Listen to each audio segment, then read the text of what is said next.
Hello students, நம்ம இந்த வீடியோல CBSE Class 10 Maths Exemplar Problems solve பண்ண போறோம். ஸோ நம்ம ஸ்டார்ட் பண்ண போகிறது Chapter 1 Real Numbersோட Exercise 1.1. நான் updated syllabus for 2025-26 ஓட ப்ராப்ளம்ஸ் தான் சால்வ் பண்ண போகிறேன். அதில் உங்களோட எக்ஸசைஸ் 1.1ல பார்த்தீங்கன்னா question number 1 to question number 4 deleted சிலபஸ்லேருந்து இருக்குது. ஸோ அதை ஸ்கிப் பண்ணிவிட்டு we are going to start with question number 5. So question number 5 என்னன்னா the largest number which divides 70 and 125 leaving remainders 5 and 8 respectively is. First எப்பவுமே ஒரு கொஷினை read பண்ணும்போது என்னெல்லாம் கிவன் டேட்டா எதை நீங்கள் ஃபைண்ட் அவுட் பண்ணணும், இந்த ரெண்டு விஷயம் எப்பவுமே உங்களுக்கு புரிஞ்சிருச்சு அப்படின்னு சொன்னால் அந்த ப்ராப்ளமை நீங்கள் கரெக்டாக சால்வ் பண்ணிடுவீங்க. ஸோ இதில் they have given two numbers 70 125 கொடுத்துருக்காங்க. என்ன ஃபைண்ட் அவுட் பண்ணோம்? the largest number which divides 70 and 125. அப்போது ஒரு நம்பர் ஃபைண்ட் அவுட் பண்ணணும், அந்த நம்பர் 70யும் 125யும் டிவைட் பண்ணும். டிவைட் பண்ணால் it leaves reminders 5 and 8. அப்படின்னா என்னது ஆக்சுவலி? இப்போ ஃபார் எக்ஸாம்பிள் எனக்கு 7-ஐ நான் 2ஆல் டிவைட் பண்ணுறேன். டிவைட் ஆகுமா? ஆகாது. கரெக்டாக? எப்படி ஆகாதுன்னு சொல்கிறேன். 7-ஐ 2ஆல் டிவைட் பண்ணும்போது 2 3s are 6, 1 ரிமைண்டர். அப்படின்னா என்னது? இந்த கிவன் நம்பர் 2ஆல் டிவைட் ஆகலை. த ரீசன் இந்த நம்பர் இஸ் எக்ஸஸ் பை 1 எக்ஸ்ட்ராவாக இருக்கிறதுனால தான் அது டிவைட் ஆகலை. ஓகே, ஒருவேளை நான் 7 - 1 பண்ணிட்டேன்னா 7லேருந்து 1 சப்ட்ராக்ட் பண்ணால் என்னது? 6. கரெக்டா? அப்போ 6 2ஆல் டிவைட் ஆகும்ல. ஓகே, ஸோ இந்த கான்செப்டை ஞாபகம் வச்சுக்கோங்க. அப்போது the largest number which divides 70 and 125 leaving reminders 5 and 8 அப்படின்னா 70யும் 125யும் அந்த லார்ஜஸ்ட் நம்பரால் டிவைட் ஆகலை. ஏன்னா 70 is excess by 5 and 125 is excess by 8. ஒருவேளை நான் 70லேருந்து 5-ஐ சப்ட்ராக்ட் பண்ணிவிட்டு 125லேருந்து 8-ஐ சப்ட்ராக்ட் பண்ணிட்டேன்னா கண்டிப்பாக இந்த லார்ஜஸ்ட் நம்பரால் அது டிவைட் ஆகிடும். ஓகேவா? அப்போது நான் 70 - 5 என்னது? 65, 125 - 8 117. ஓகே, இப்போ இந்த ரெண்டு நம்பரும் இந்த லார்ஜஸ்ட் நம்பரால் டிவைட் ஆகும். இப்போ இதை தான் நீங்கள் ஃபைண்ட் அவுட் பண்ண போகிறீங்க. இந்த லார்ஜஸ்ட் நம்பர் தான் கண்டுபிடிக்க போகிறோம்.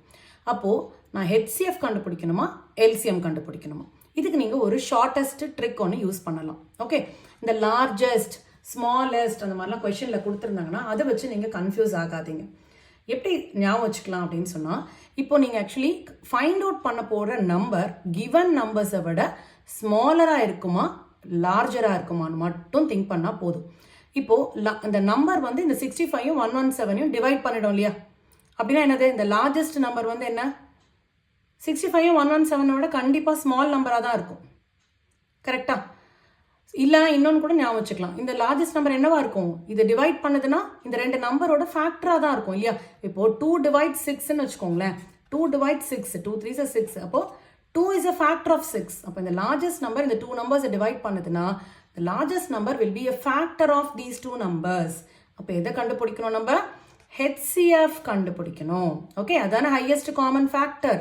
இப்போ இந்த ஃபேக்டரா LCMல மல்டிபிள், இந்த ஃபேக்டர் மல்டிபிள், இந்த ரெண்டு வேர்டை தான் நீங்கள் ஞாபகம் வச்சுக்கணும். இந்த லார்ஜஸ்ட் அப்படிலாம் கொடுத்தாங்கன்னா கன்ஃபியூஸ் ஆகிக்க வேண்டாம். ஸோ அப்போ நீங்கள் ஃபைண்ட் அவுட் பண்ண போகிற நம்பர் என்னது? It is going to be a factor of 65 and 117. அப்போது HCF ஆஃப் 65, 117 தான் உங்களோட ஆன்சர். ஸோ இப்போ நம்ம அதை எப்படி ஃபைண்ட் அவுட் பண்ண போகிறோம்? ப்ரைம் ஃபேக்டரைசேஷன் மெத்தட் தான் யூஸ் பண்ண போகிறோம். ஸோ அப்போது அதுக்கு நீங்கள் என்ன பண்ணணும்? You have to find out 65ஓட ப்ரைம் ஃபேக்டர்ஸ். ஓகே, நெக்ஸ்ட்டு 117ஓட ப்ரைம் ஃபேக்டர்ஸ்.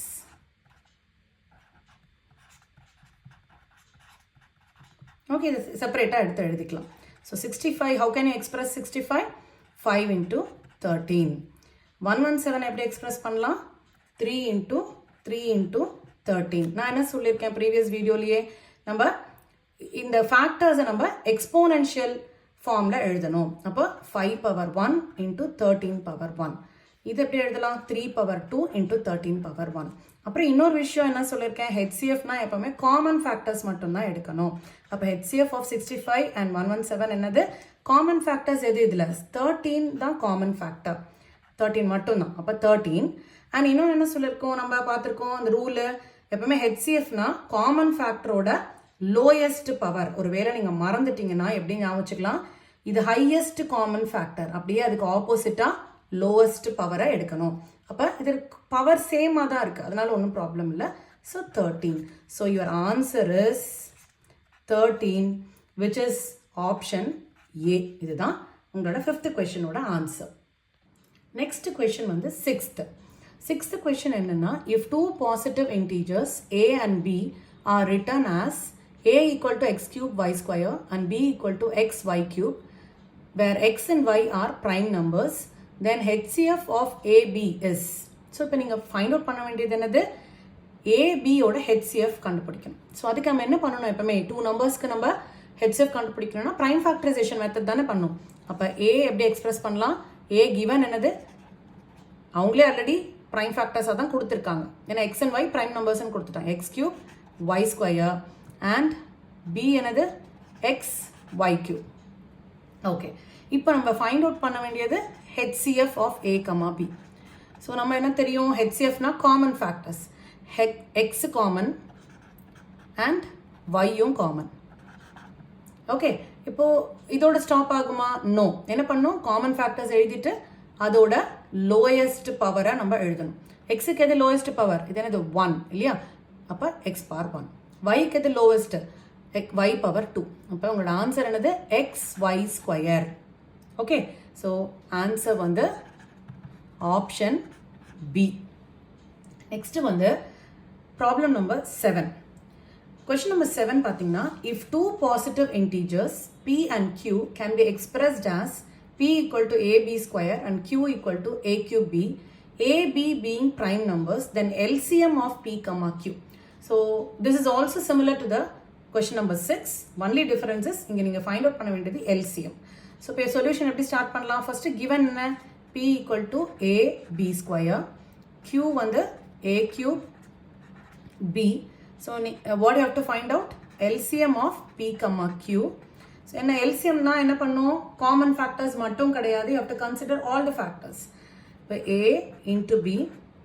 next எந்த பவர் கன்சிடர் பண்ணும், highest power. அதுக்கு என்ன ஞாபகம் வச்சுக்கலாம், LCM ன்றது lowest common multiple. அப்போ lowest வந்து அதுக்கு ஆப்போசிட்டா என்னது, highest பவரை கன்சிடர் பண்ணிக்கலாம். அப்போ இங்க எது highest power, இது வந்து a power 1, a power 3, 3 தான் highest. இது b power 1, b power 2, 2 தான் highest. ஓகே, அப்போ உங்களோட ஆன்சர் என்னது a cube b square. இதுதான் LCM. So answer is question number 7ல உங்களோட ஆன்சர் வந்து option C. Next question number 8. Question number 8 வந்து the product of a non-zero rational and an irrational number is. எப்பவுமே ஒரு ரேஷனல் நம்பரையும் irrational நம்பரையும் multiply பண்ணால் என்ன வரணும், நீங்கள் ஆல்ரெடி நீங்கள் படிச்சிருப்பீங்க 9th ஸ்டாண்டர்ட்லேயே. But anyway I explain with an example. இப்போ நம்ம ஒரு ரேஷனல் நம்பர் கன்சிடர் பண்ணிக்கலாம். எக்ஸாம்பிளுக்கு அங்கே ஆக்சுவலி கேட்டிருக்கிறது என்னது, ப்ராடக்ட் ஆஃப் அ நான் zero rational and irrational number என்னவா இருக்கும். ஸோ ஆப்ஷன்ஸ் அவங்க என்ன கொடுத்துருக்காங்க, அது ரேஷனல் நம்பராக இருக்குமா இரேஷனல் நம்பராக இருக்குமான்னு கேட்டிருக்காங்க இல்லையா. ஸோ அப்போது ஒரு ரேஷனல் நம்பர் எடுத்துக்கலாம். ரேஷனல் நம்பர் ஃபார் எக்ஸாம்பிள் நான் வந்து ஒரு I'll take it as 3. 3 is also rational. We can express 3 as 3 by 1 ன்னு எழுதலாம். அப்போ 3 எடுத்துக்கிறேன். இரேஷனல் நம்பர் கன்சிடர் பண்ணிக்கிறோம். இரேஷனல் நம்பர் வந்து நான் √2 கன்சிடர் பண்ணிக்கிறேன். இங்கே என்ன சொல்கிறாங்க, product of non zero rational and irrational number. அப்போ ப்ராடக்ட் என்னதுங்க 3 into √2. அப்போ 3√2. இது ரேஷனலா இரேஷனலா, irrational number. whenever you have a irrational number, it is irrational number இல்லையா. அப்போ 3√2ன்றது irrational number. So your answer will be option A. Okay, next வந்து 9th problem. So உங்க 9th question பார்த்தீங்கன்னா, the least number that is divisible by all the numbers from 1 to 10 both inclusive is. So இதில் given என்னது, 1ல இருந்து 10 வரைக்கும் இருக்கிற எல்லா நம்பர்ஸையும் நீங்கள் கன்சிடர் பண்ணிக்கணும். 1ம் 10ம் included. So 1 starting from 1 to 10 எல்லா நம்பர்ஸும். So the least number that is divisible by all the numbers. So 1ல இருந்து 10 வரைக்கும் இருக்கிற எல்லா நம்பர்ஸும் ஒரு நம்பரை டிவைட் பண்ணும். அந்த நம்பர் என்னது, the least number that is divisible by all the numbers. Okay, அப்போ நீங்கள் ஃபைண்ட் அவுட் பண்ண வேண்டிய நம்பர் என்னது?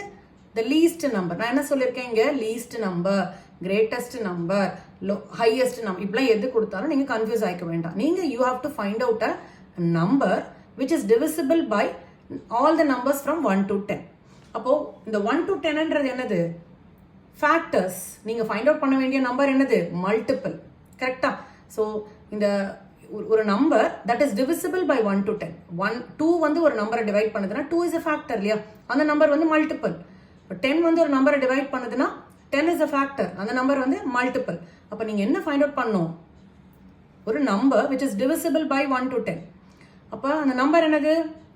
when you find out LCM of the numbers from 1 to 10, அப்போ நீங்கள் what you have to find?